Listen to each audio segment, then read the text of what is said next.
கைத்தலம் தந்தேன் என் கண்மணி வாழ கடமை முடிந்தது கல்யாணமாக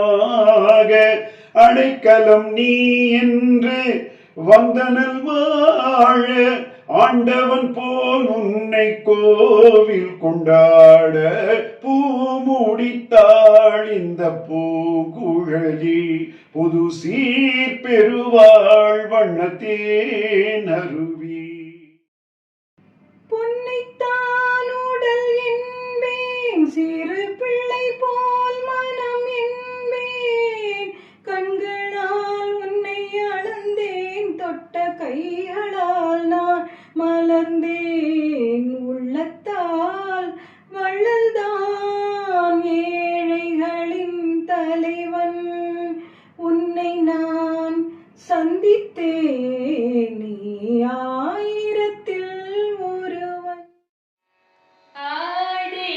ஆடிக்கொண்டாரந்த வேடிக்கை காண கண்ணாயிரம் வேண்டாமோ ஆரணவமணி மாலைகளாட ஆடும் மரவம் படம் விரித்தாட சீரணி கொன்றை மலர் துடையாட சிதம்பர தேராட பேரணி வேதிய தில்லை 3000 பேர்களும் பூஜித்து கொண்டு நின்றாட காரண காரியம் எடுத்து நின்றாட கனக சபை தனில